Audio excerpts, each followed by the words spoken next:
He, not Ken, was the father of Christine's oldest son, Justin.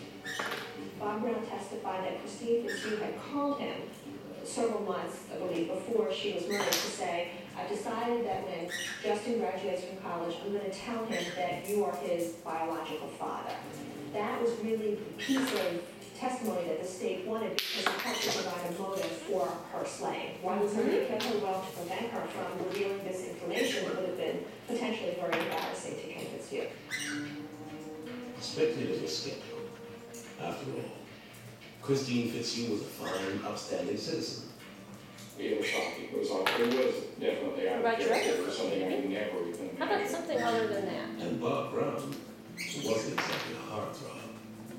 I know. Prosecutors were able to prove Christine had fallen for Bob, and that Justin Fitzhugh was indeed Bob Brown's biological son. Robert Brown voluntarily gave a sample, and then we had the crime lab do a DNA analysis, and we matched Ken as father and son. Ken may have conceded the point that Brown was Justin's father, but that didn't stop Ken from swearing that when Brown testified about his affair with Christine, he was as surprised as the rest of the court.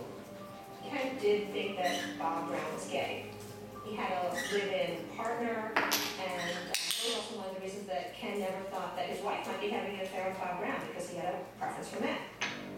And just for good measure, his attorneys did their best to discredit Brown as a witness. He was the scum of this trial.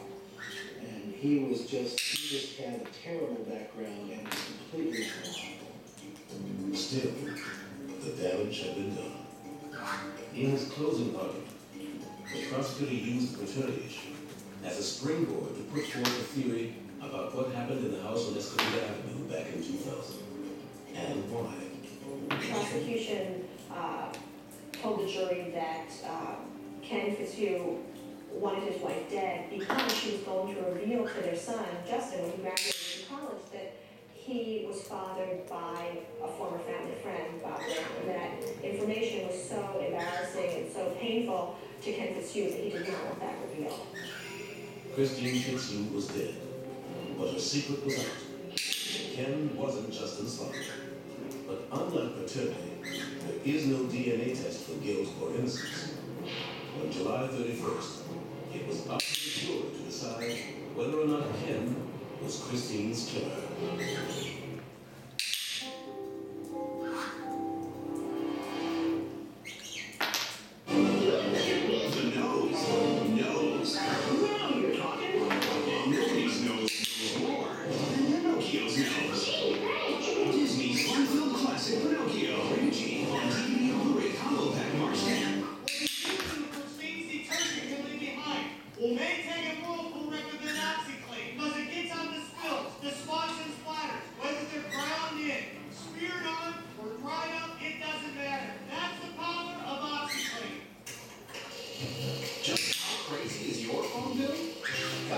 With Vonage and get your first 3 months at $9.95 a month. Get unlimited calls across the U.S., 25 amazing features, and experience remarkable digital phone service. Always $24.99, now just $9.95 a month for your first 3 months. Hurry, offer ends soon. Sign up at 877-4Vonage or Vonage.com. Wife from Ned McDonald, 41, is his wife Tess, their young son Steve, and the cafe he and his sisters own.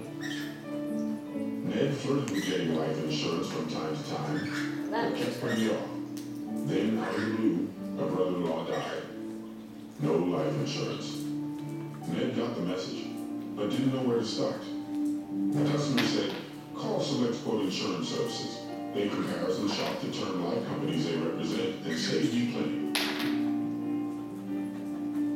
Ned called Select Quote and discovered he could afford lots more insurance than he thought.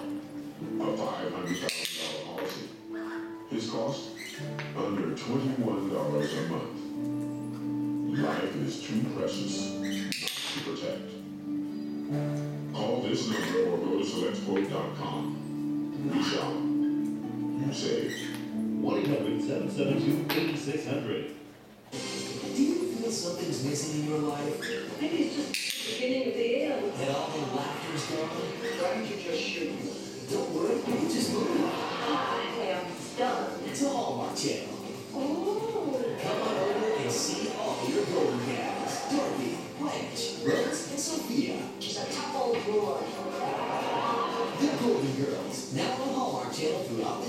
Check your local listings for times or go to hallmarkchannel.com. Everyone's got an opinion. Why not get paid for yours? Visit bigspot.com and become an online survey taker. As an online survey taker, you get paid cash for sharing your opinions on the products and services you use every day. And there are never any fees to pay. What's the catch? There isn't one. Market research companies value your input and pay out millions of dollars each year to survey takers. Why not get your share? Visit bigspot.com and start getting paid for your opinions.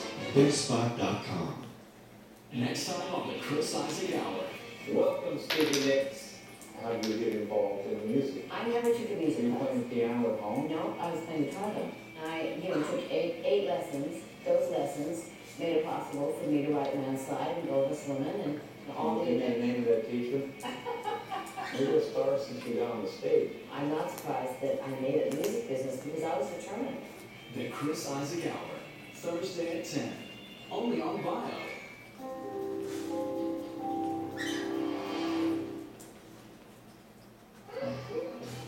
Dempsey. Well-appointed parks, tree-lined boulevards, top-tier schools and universities. Palo Alto is an oasis of Lebanon.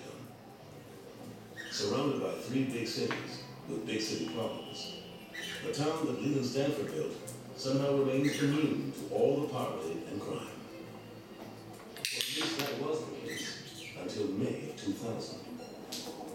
Christine Fitzhugh, beloved teacher, wife, and mother, had been found dead in the basement of her multi-million-dollar home. And Christine's husband, Ken, was charged with murder. Folks in Palo Alto who knew Ken Fitzhugh were blown away.